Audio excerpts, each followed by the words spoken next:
Nuestra invitada de hoy nació en La Guaira, tiene 2 hijos y es abogada. Se trata de Indira Alfonso, presidenta del Consejo Nacional Electoral. Indira Alfonso, gracias por aceptar la invitación. Bienvenida. Gracias a ti por darme este espacio para conversar. La invito por la distancia que tenemos a que se retire el tapaboca y así las personas que nos sintonizan podrán verla mejor. Gracias. Incluyendo su lenguaje gestual, que es muy importante. Mire, 95 días habrán transcurrido desde el momento en que usted fue nombrada como presidenta del Consejo Nacional Electoral y el día en que esta entrevista sale al aire, que es el domingo 20 de septiembre. Faltan desde el 20 de septiembre 77 días para el 6 de diciembre.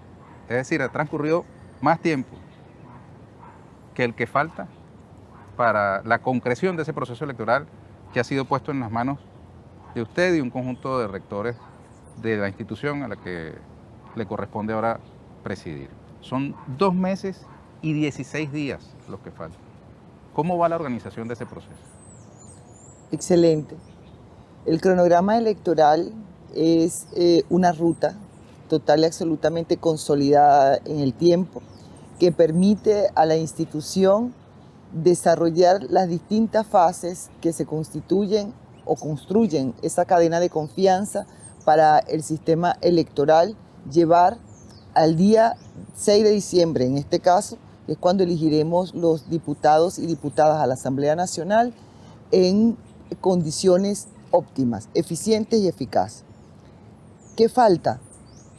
Bueno, nosotros nada más y nada menos tenemos la batería de auditorías.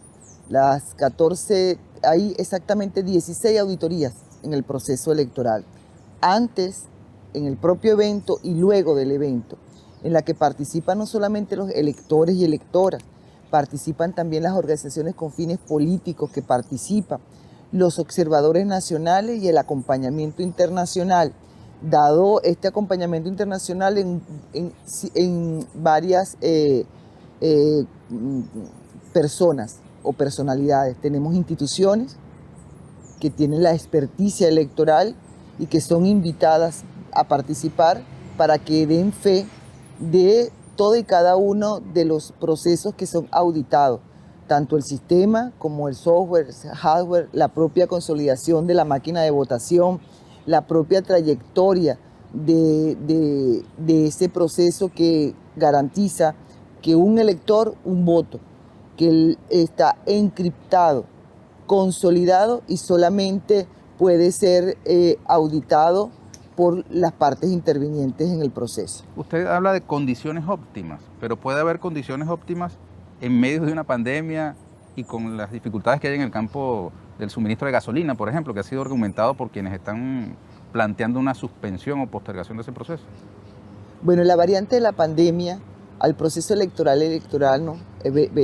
venezolano es tan determinante como lo ha sido para 26 países en el mundo. El derecho a la vida nos hace incorporar en cada una de las etapas del proceso, y te agradezco muchísimo esa pregunta, un plan estratégico de bioseguridad.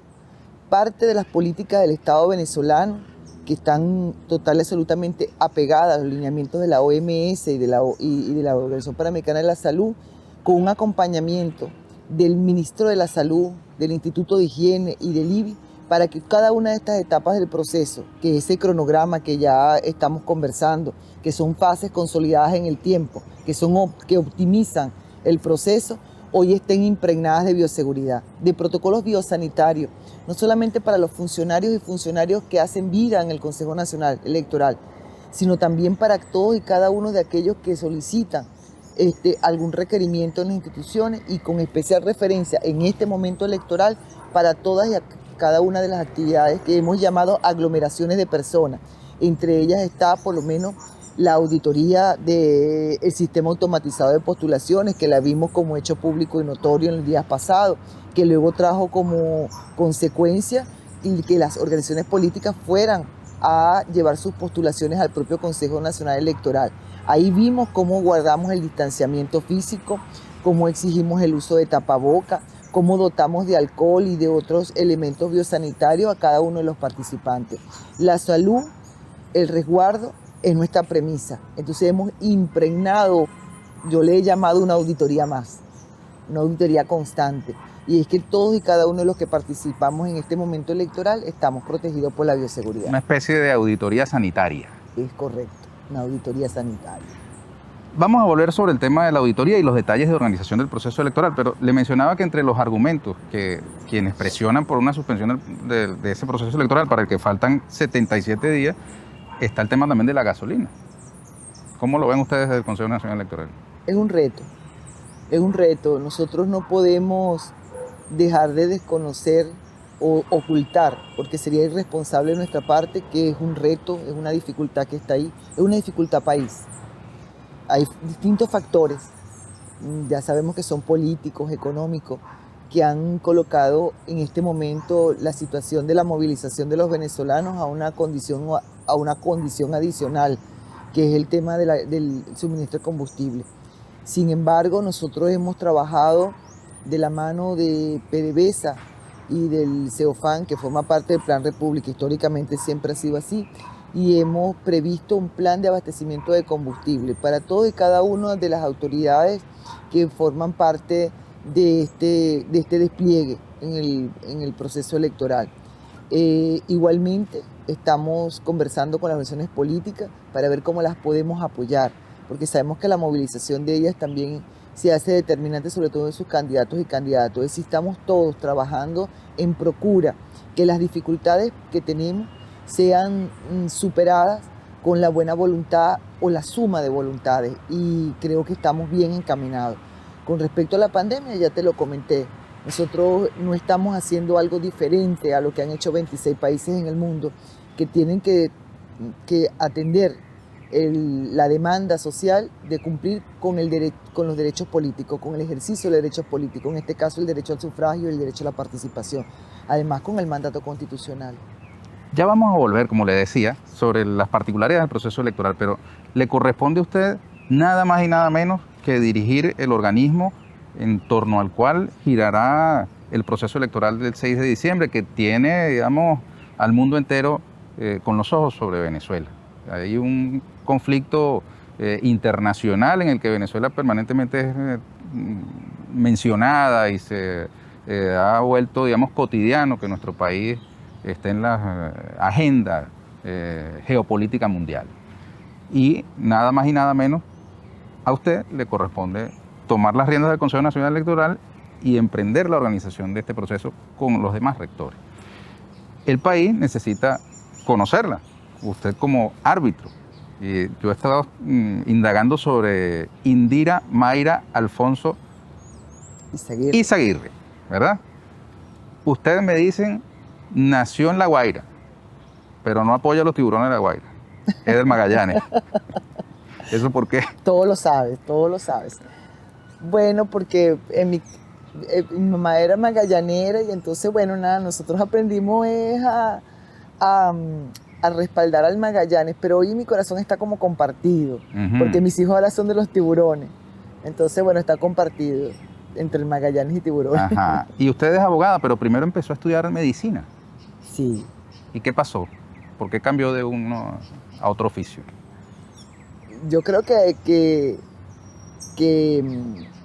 estaba escrito. Yo no lo había entendido hasta hace poco. Bueno, mira, yo me graduó de bachiller a los 16 años y coloco como primera opción estudiar medicina en la Central. Y mis promedios académicos, bueno, no hacen sino nada más que abrirme la puerta de la Universidad Central. Eran muy buenos. Eran excelentes. Fue la primera de mi promoción y en ese momento, aquel momento, Estado Vargas, la primera en el Estado. Bueno, eso la primera bachiller del Estado, con las mejores notas de todo el Estado. Con las mejores notas, sí. Siempre he sido muy estudiosa. Y entonces, pues nada, voy a la Central con una cantidad de sueños, porque realmente desde pequeña pensé en estudiar medicina. Ahí hago mi escuela básica en la Lorenzo Campos y Ballester, estaba por Cebucán, había escuela básica y completo mi escuela básica. Entre la escuela básica y llegar a la escuela José María Vargas, que fue a donde yo apliqué y salí, bueno, ocurrieron una cantidad de paros y de suspensiones de actividades en la Universidad Central. Yo no obtenía beca porque no pertenecía a ningún partido político. Y la situación económica de mi casa, pues, no era lo suficientemente holgada para poder sustentar esos estudios. Y ¿Estamos hablando empecé de a qué año? trabajar. ¿Ah? ¿De qué año estamos hablando? Estamos hablando del 86, 87. Y empiezo a trabajar y estudiar. Y así voy llevando el trabajo y el estudio. Y esos semestres se hacían muy largos, Ernesto, muy largos. Y había una realidad que atropellaba. Y empiezo a leer. Empiezo, como me gusta el tema de leer un poquito de aquí, un poquito de allá. Y veo un anuncio de la Universidad de Santa María que abre su proceso de inscripciones. Y decido inscribirme. Y empecé a justificar en mí misma por qué iba a estudiar otra carrera que no fuera medicina o referidas a la ciencia de la salud. Y dije, bueno, porque es que definitivamente me gusta el contacto con las personas. Creo que puedo ser puedo ser un servidor, tengo vocación de servicio. Y me fui enfocando en esa búsqueda de otra alternativa que me permitiera trabajar y estudiar. Y creo que fue una excelente decisión. Amé la carrera desde el primer momento. Es entonces abogada. Sí. Ha pasado buena parte de su ejercicio profesional en el Parlamento. Sí. Unos 18 años, entiendo, Claro. en el Parlamento. Y después 10 años en el Tribunal Supremo de Justicia. Sí. Ahora preside el Consejo Nacional Electoral. ¿Qué de esa experiencia le resulta útil en la tarea que le corresponde cumplir ahora? Disciplina y compromiso. Hay un compromiso en el servicio público, el servicio al Estado, entendiendo la función pública. Yo soy funcionario de carrera y eso para mí ha sido una alta distinción. Primero que haber sido magistrada por concurso de credenciales desde el 2010. Fue la primera vez que opté y calificaron que tenía las condiciones y quedé como primera suplente. Luego en el 2014 participo para cubrir una vacante y también se consideran mis credenciales. Hay una vocación de servicio público y realmente a mí me enorgullece haber sido formada para ello. Desde el Parlamento, estoy hablando en el Parlamento en el año 1996, ingresé en el Parlamento, se denominaba Congreso de la República. Luego viví la Asamblea Nacional Constituyente, la Comisión Legislativa. Eran los tiempos de Fernández Daló. Fernández Daló. Que era presidente del Congreso. Presidente del Congreso. Capriles Radonsky era presidente de la Cámara de Diputados. Capriles Radonsky era presidente de la Cámara de Diputados. Sí, desde allá vengo, desde aquella época. Trabajaba para la presidencia del Senado y ahí me mantuve. Me mantuve durante mucho tiempo siendo auxiliar jurídico, asistente jurídico, hasta que luego paso a las comisiones. Y hay una trayectoria pues en la Comisión de Política Interior y en la Comisión de Defensa. Para ser árbitro tiene usted que tener unas relaciones permanentes con los distintos contendores. Viene usted del sector oficial, viene de ser magistrado del Tribunal Supremo de Justicia, como ya dije, en el Parlamento, también ocupó responsabilidades. ¿Cómo son sus relaciones con, por ejemplo, los factores de la oposición venezolana? Excelente. Para mí, todos y cada uno de los integrantes de las organizaciones con fines políticos que han decidido participar en este evento son total y absolutamente respetadas, consideradas y escuchadas. Tengo conversación fluida con ellos, hemos intercambiado sugerencias y creo que la experiencia del Parlamento tiene en mí una escuela. En el Parlamento está la diversidad, está el pluralismo, está el que yo defiendo el derecho que tú tienes a diferir de mí. Entonces yo creo que eso es importante para mí en este momento, haber vivido esa experiencia durante los 18 años, ¿sí? Haber tenido a todas las organizaciones políticas desde 1996 hasta el año 2012, que me fui definitivamente al Tribunal Supremo de Justicia, cohabitando con ellos en empatía, en respeto, en consideración. Muchos de ellos hoy me recordarán y sabrán que siempre fui una servidora a disposición de cualquier requerimiento que tenían como parlamentarios, como diputados y diputadas. Ahora, Entonces, también le recuerdan como la magistrada que redactó la sentencia célebre sobre el Estado Amazonas, que suspendió un acto de proclamación del Parlamento que está en fase de entrega del Parlamento saliente. Una sentencia muy polémica, ¿no? Que no sé qué ecos tiene en su relación actual con esos factores políticos. creo que es una relación inclusive de respeto, porque saben que toda y cada una de las letras de esa sentencia están basadas en razones de hecho y de derecho. Cada acción que ahí contiene, más allá de la lectura política que se podía dar fuera del recinto judicial, es libre de ser interpretada. Pero la sentencia en sí misma se expresa, la medida en sí misma se expresó y las partes saben que está ajustada a derecho, porque bueno, ha sido encuadrada esa decisión en su momento en los principios constitucionales, legales y en toda y cada una de las pruebas que en él se contenían. Una parte de esas partes no reconoce el Consejo Nacional Electoral designado por el Tribunal Supremo de Justicia. Digamos, la jefatura de esa Asamblea Nacional declarada en desacato a partir de del incumplimiento de esa sentencia, pues sencillamente no reconocen al árbitro y están llamando a no participar en ese proceso electoral que a usted le corresponde organizar. Yo creo que eso realmente debe ser lecturado con, con una mayor apertura del espectro donde se ocurre, ¿no? O sea, de dónde es el escenario. La diatriba política está total y absolutamente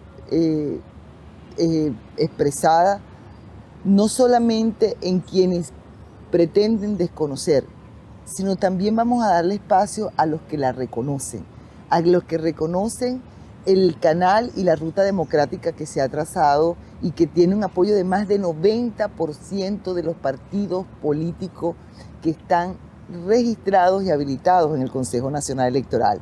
Y ahí es donde debemos hacer énfasis. Yo no comparto, pero debo respetar el derecho que tiene a expresarse aquellos que consideran que hay otra ruta diferente a la ruta democrática. Ese no va a ser mi punto de honor, ni va a ser el eje fundamental de la gestión en la que estoy acompañada de rectores y rectoras de alta trayectoria, de un funcionariado total y absolutamente ejemplar, que con disciplina, que con constancia. O sea, eso es lo que motiva, eso es lo que guía y eso es lo que debemos mostrar. Que exista un sector, yo no lo voy a porcentuar, yo te puedo decir lo que hay en nuestras estadísticas. El 90% de las organizaciones con fines políticos nacionales, regionales y representantes de pueblos y comunidades indígenas de este país que están registradas en el Consejo Nacional Electoral y que a su vez han sido habilitadas para participar en este proceso por mandato constitucional en principio, están ganadas a la ruta democrática. Si hay un sector que tiene algún tipo de centimetraje, que ve esta ruta en sentido contrario, bueno, ellos esgrimirán sus argumentos y nosotros estamos construyendo con hechos la posibilidad de que el pueblo el 6 de diciembre elija a los diputados y diputadas que nos darán una Asamblea Nacional, un poder legislativo para que cumpla con las funciones que le corresponden por mandato de la Constitución y las leyes. En comparación con el año 2015, cuando fueron electos los diputados salientes, los que están ya por vencérseles su periodo, las condiciones electorales de hoy, ¿cómo son? ¿Mayores, iguales, menores? ¿Cuáles son esas condiciones en las que concurrimos a las elecciones? Me complace mucho esa pregunta, porque eso hay que repetirlo y que lo sepa el mundo. Las condiciones electorales son idénticas y mejores. Cuando te digo son idénticas, son las mismas 87 circunscripciones electorales que se dieron en el 2010, cuando hubo un sector político que salió con mayor cantidad de escaños, e igual a las de 2015, donde hubo otro sector político que también tuvo la punta en esas elecciones. Las circunscripciones son las mismas, pero no el número de escaños a elegir, ¿no? No, ahí es donde te quiero hablar de lo más. Entonces, si habremos mayor población, el índice demográfico de el 1999 era 11 millones y tanto, hoy estamos por encima de los 30.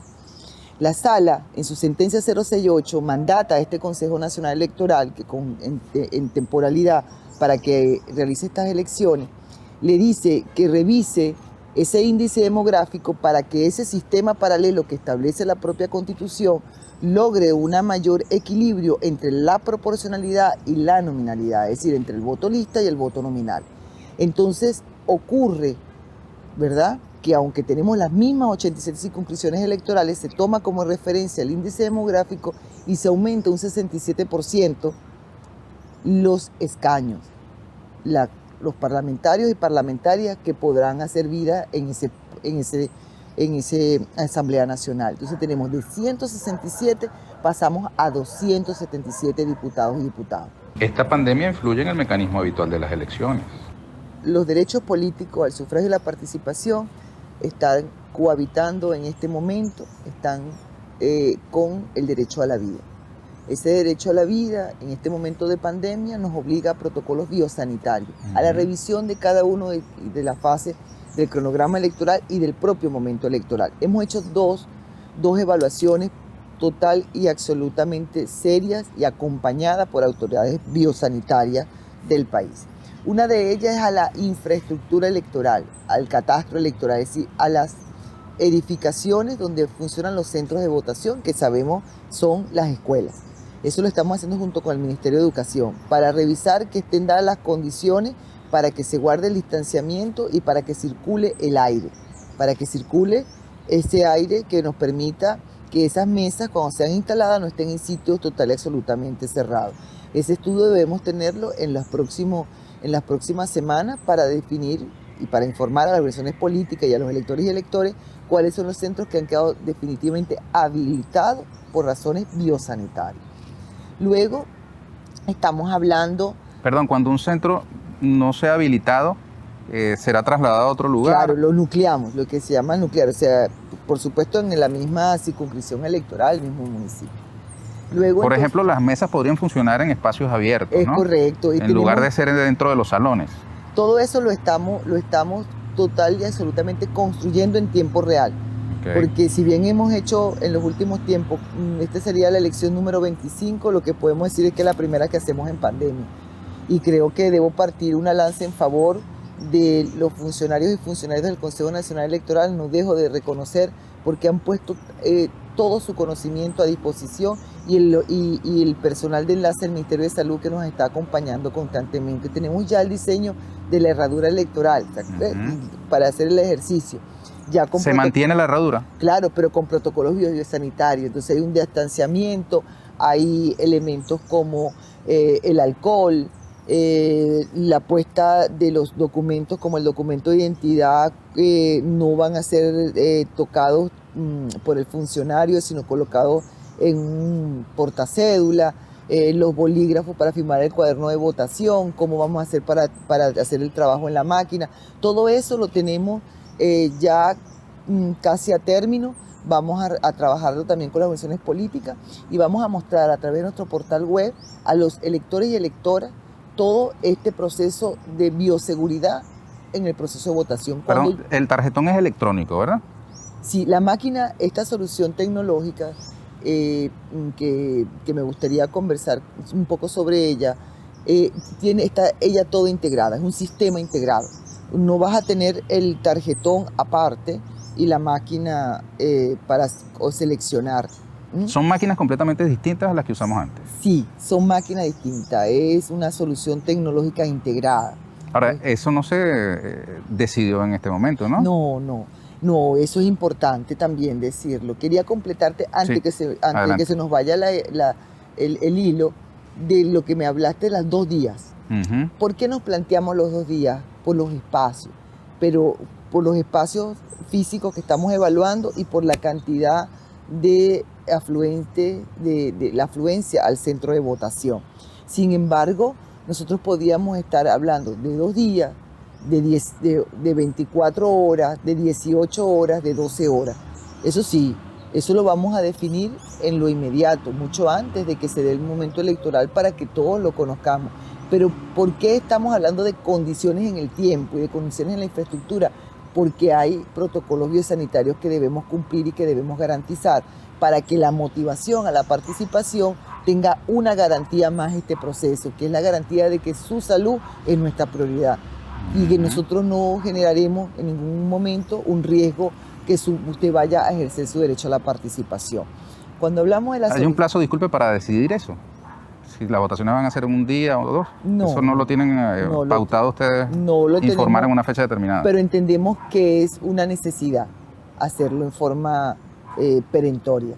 Eso pues, como te dije, un cronograma electoral impregnado de pandemia nos hace innovar en el momento, pero con seriedad. Sería un cambio radical en la tradición electoral venezolana, ¿no? Sí, pero tendrán, y como la tradición y la cultura venezolana también tiene que estar evaluada en esa jornada de un día o de 2 días, aunque el sistema lo podía soportar y resguardar porque es un sistema encriptado, ¿ok? Porque es importante que sepas que nosotros estamos hablando de un sistema integrado, donde ese sistema, pues cada eslabón que se hace en cada auditoría es encriptado junto con las organizaciones políticas.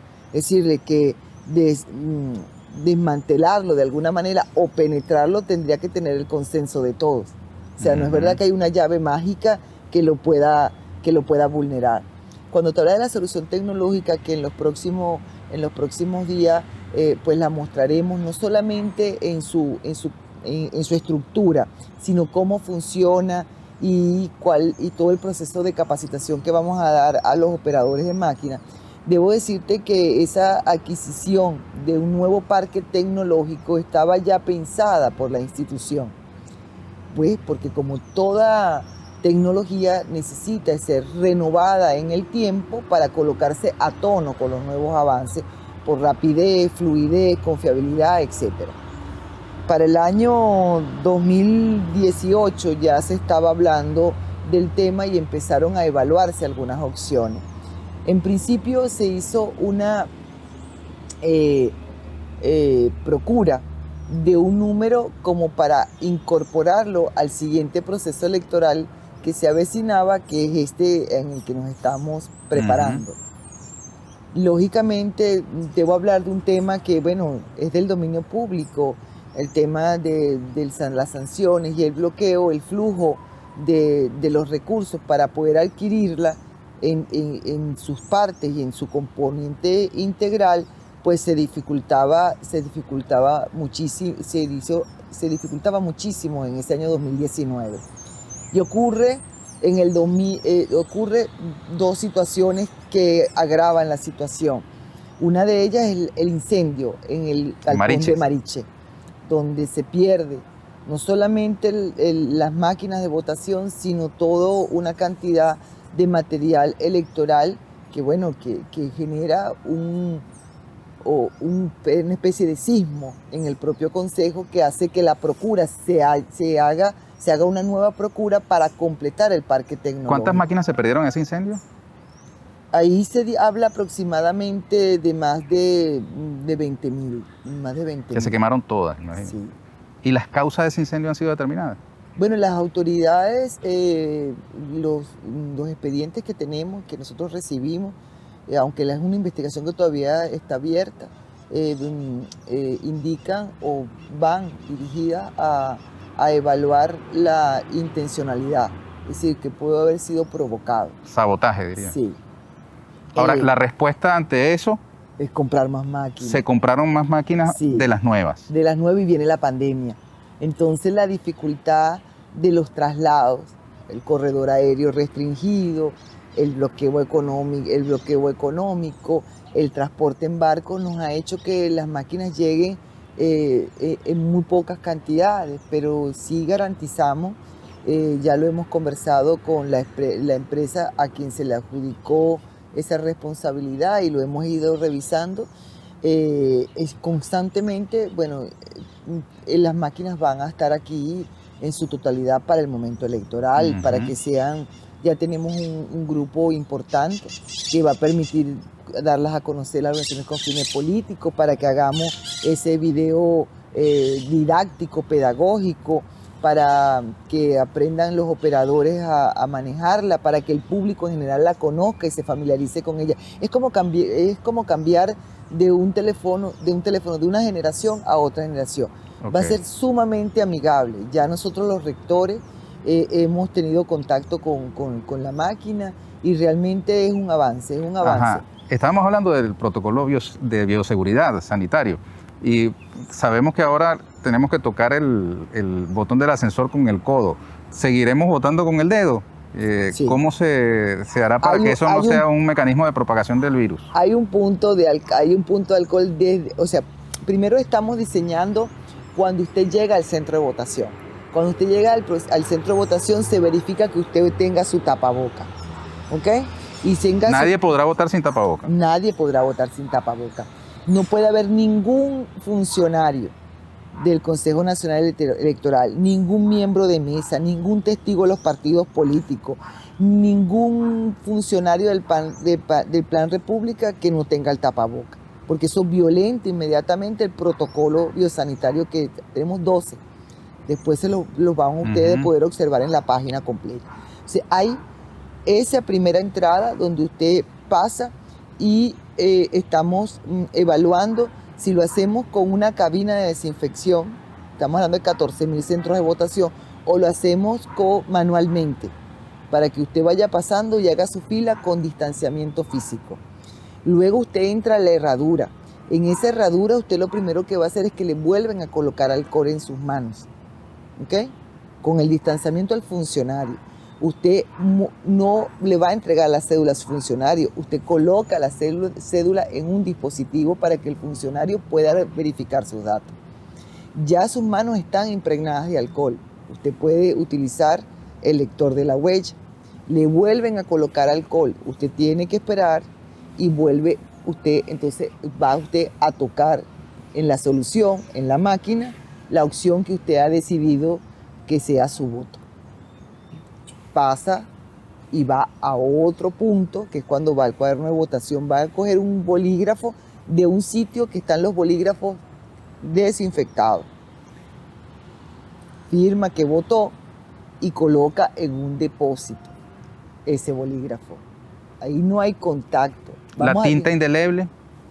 Eso es un debate, pero eso es un debate que ya se dio en el Consejo Nacional Electoral y hay razones técnicas. Hay razones inclusive de que pareciera más bien que fuese un aspecto cultural, como una especie de simbolismo, porque en realidad lo que es innegable y lo han demostrado las auditorías es que un elector, un voto. No hay posibilidad de que un elector tenga 2 votos. Pero eso significa que ¿se va a usar o no se va a usar la nosotros tinta indeleble? No tenemos, más allá de planteamientos inclusive comunicacionales, con todo respeto, pero planteamientos concretos no ha habido en el Consejo Nacional Electoral. De las organizaciones políticas que están participando no ha habido planteamiento concreto. Los escucharemos y tendremos argumentos. Pero la pregunta es si el CNE está ya resuelto a usarla o a no usarla, la tinta indeleble. No la tenemos planteada. No está planteada la tinta indeleble. Hay casi más de 10 procesos electorales en que ya no se utiliza. Y utilizarla no pone en riesgo la cadena de garantía, en lo absoluto. Perfecto. Fíjese, doctora, la confianza en que ustedes están organizando todo este proceso, pero del lado del receptor, que es al final el elector, es el que tiene, digamos, la pelota en su mano, el que decide si va o no va a votar. ¿Cuáles son las perspectivas de participación en medio de estas realidades que nos ha correspondido vivir? ¿Ustedes en qué nivel de participación están pensando? No manejamos cifras, no nos hemos colocado a generar estadística, pero sí nos hemos preocupado, o mejor dicho, nos hemos ocupado en generar esa confianza a través de la motivación al el ejercicio del sufragio y de esta elección en particular. Nosotros desde la institución estamos diseñando todo un plan comunicacional con función didáctica, con función informativa, que te informe a ti, elector, qué vas a elegir. Vas a elegir diputados y diputadas a la Asamblea Nacional. ¿Qué es la Asamblea Nacional? ¿Cuál es la función de Estado de esa Asamblea Nacional? Que el venezolano y la venezolana, el elector y la elector se vinculen a este proceso y comprendan la trascendencia que él tiene en sí mismo para la vida democrática del país, para que se entienda que cada proceso electoral es una apuesta a la paz, es una apuesta a la estabilidad, es una apuesta a vivir en armonía, para que conozcan inclusive, estamos llamando a las organizaciones políticas para que elaboremos una campaña que va a ser diferente, una campaña electoral que está condicionada también por la pandemia. Porque si el proceso electoral en todo y cada una de sus fases está condicionado por la pandemia, esta campaña electoral también. Entonces tienen que enfocar ese trabajo comunicacional en la televisión, en la radio, en las redes sociales, con principios éticos y con valores que permitan que trascienda el pluralismo, la diversidad y la democracia. Recuerdo que una de las objeciones que insistentemente tenían los factores opositores concurrentes estuvo vinculada con el tema de los puntos rojos cerca de los centros de votación. ¿Esto ha sido discutido con las fuerzas políticas? ¿Hay algún acuerdo respecto de cómo va a ser digamos, la proximidad, la cercanía o no de este tipo de instalaciones a los centros de votación? Sí, bueno, eso no está pensado, no lo hemos evaluado porque ni siquiera se ha puesto sobre la mesa, ni por ninguna de las versiones políticas, ni siquiera por las que impulsaron en su momento la presencia del denominado punto rojo. Lo que sí va a haber es un espacio de bioseguridad en cada centro de votación, porque es el compromiso. Y nosotros nos comprometemos y estamos llamando a las organizaciones políticas a la construcción de una campaña electoral que garantice el total respeto y que ese pluralismo político se vea expresado en la fiesta electoral con la mayor garantía de equilibrio, de equidad. Estamos convencidos desde el Consejo Nacional Electoral que vamos a lograr un acuerdo. Vamos a llegar a un acuerdo con todas estas organizaciones políticas para que esa campaña, a través de las redes sociales, a través de inclusive las fórmulas que utilicen para tener contacto con la sociedad, para dar a conocer a los candidatos y candidatas, sean en los mejores términos, sin que ello vulnere, por supuesto, el respeto que debe tener el elector y la electora el día de su votación, a no ser perturbado por campaña electoral, la cual debe haber terminado muchos días antes. Es decir, vamos a ser muy amplios en la construcción del acuerdo para la campaña electoral y de respeto a las normativas, pero también vamos a ser muy respetuosos de que se cumpla. Vamos a estar muy pendientes de que eso se cumpla. El uso de los medios públicos, que ya por ahí se ha planteado, seguramente tendremos algunos exhortos, porque no tenemos la menor duda de que nuestra condición de árbitro va a prevalecer. No solamente es administrar y organizar, también es arbitrar, pero arbitrar para el consenso, no para que se exacerben las diferencias, sino para que se respeten esas diferencias. El padrón electoral es de 20.733.000 electores. 721.000 electores. 721.000 electores. Ese padrón es el más alto que haya habido en proceso electoral alguno, ¿no? Estamos hablando de un incremento exponencial casi de 1 millón de nuevos electores en pandemia. Un registro electoral que abrió sus puertas a una jornada especial durante 3 días más de lo previsto, porque la gente se quería movilizar. La gente se quería movilizar a cambiar de domicilio, a inscribirse por primera vez. cuidado si el pueblo nos da una gran sorpresa. El pueblo nos vuelve a decir que ya es un pueblo maduro, que es un pueblo culto, que es un pueblo que tiene conciencia de su responsabilidad política. Históricamente la abstención en los procesos parlamentarios es más alta que en los procesos presidenciales. Se concurre mucho más en Venezuela a votar la gente cuando se va a elegir al presidente. En esta ocasión estamos... En Venezuela y el mundo. Y en el mundo. Nosotros claro, hay países donde se elige el parlamento y del parlamento es que surge el presidente. Claro, ¿no? Pero por lo menos las elecciones presidenciales, en los regímenes presidencialistas, y valga, así, ¿no? Valga tu acotación, que interesante. Vamos a hablar mucho más de lo que hace el parlamento.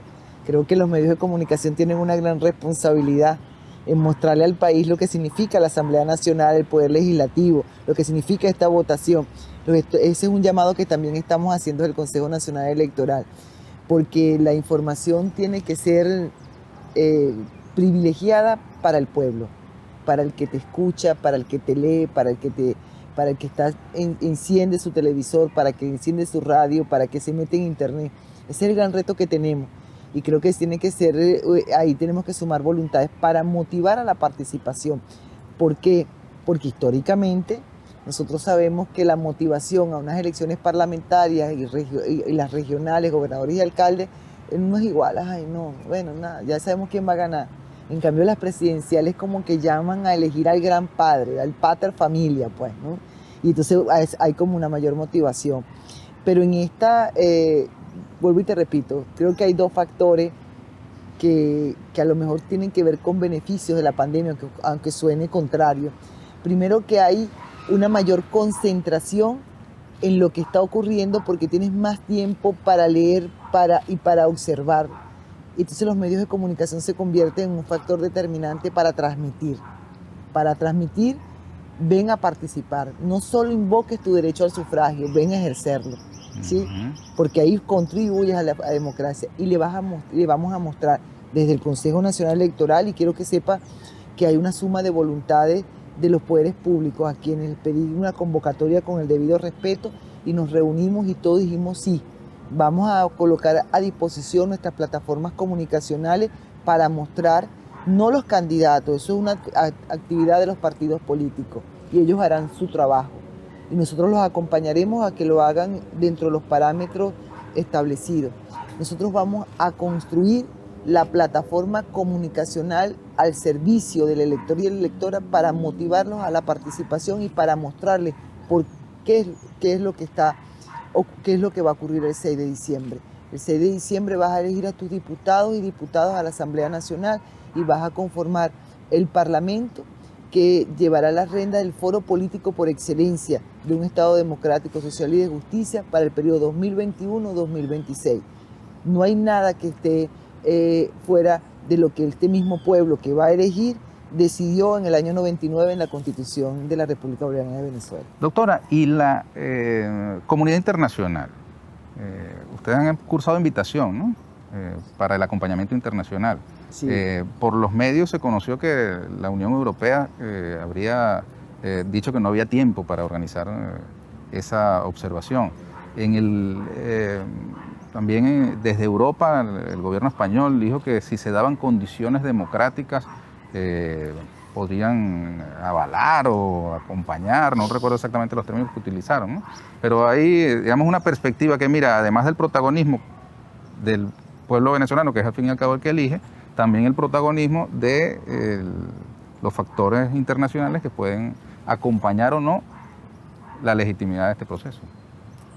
La legitimidad, la legalidad y la legitimidad de este proceso no está condicionada sino por el propio elector, la electora, los partidos políticos que participan, los miembros de mesa, que son los primeros veedores, todos los sectores sociales que hacen vida en el pueblo venezolano, a quienes el Consejo Nacional con mucho respeto les ha llamado a participar, a que sean veedores, a que estén vigilantes, a que lleven sugerencias, consideraciones.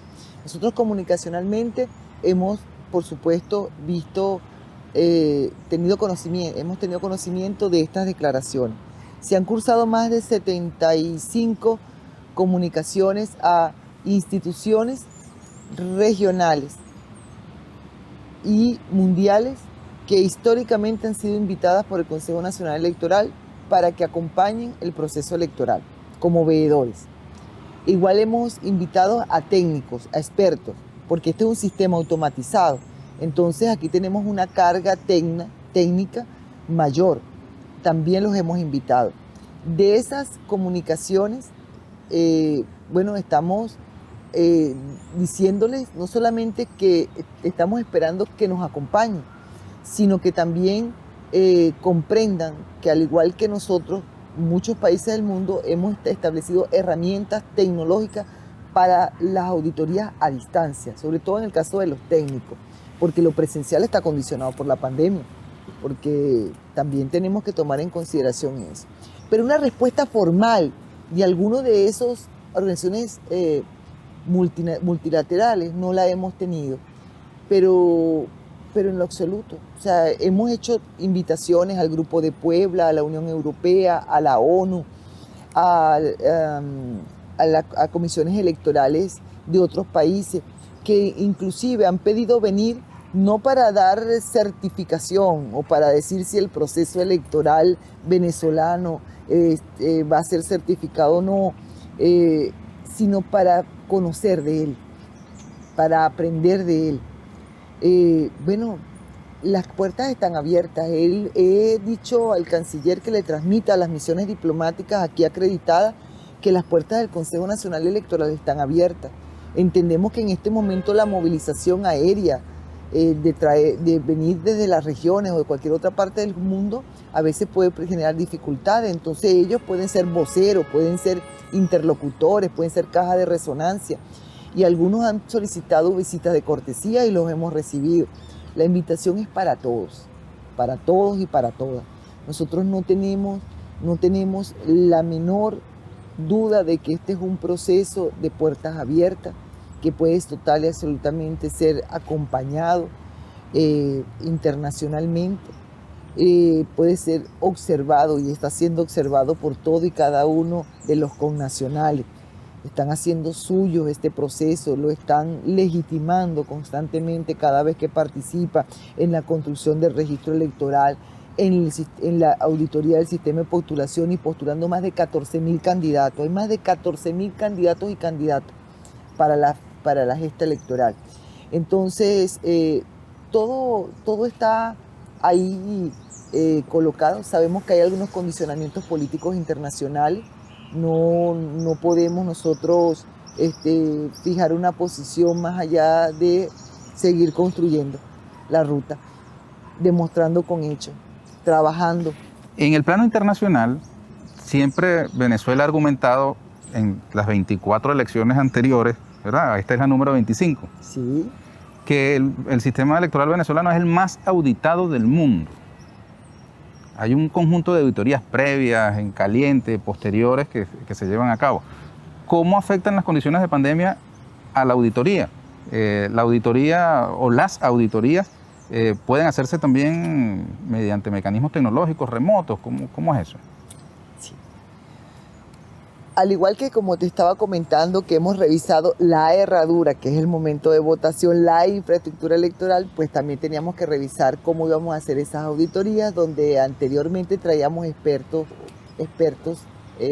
para que compartieran con nosotros ese proceso de auditoría que se hace en primera línea con las organizaciones políticas que han decidido participar, que a su vez están siendo representantes de los candidatos y candidatas. Nosotros estamos estableciendo en este momento herramientas para la conexión digital en tiempo real a través de distintas plataformas que están ahorita. Decirte una en particular sería temerario porque las estamos evaluando, estamos compartiendo con estos expertos del CELA, de comisiones electorales, inclusive del continente europeo, rusas, etcétera. ¿Cuál sería la hora más adecuada para que entonces podamos estar en conexión? Estamos hablando de un canal en vivo, para que ese canal en vivo, que es a través de nuestro portal web, permita que todos, inclusive los electores y electoras que se quieran conectar, vayan viendo qué es lo que está ocurriendo en esa auditoría. Entonces, esas auditorías tienen como primer garante de ellas a los partidos políticos. Siempre ha sido así. Ellos son los primeros que van con sus técnicos y certifican que los parámetros tecnológicos que se han establecido, las condiciones están dadas en cada uno de esos procesos. Entonces la pandemia condiciona. ¿En qué sentido? Bueno, que no podrán estar en todas.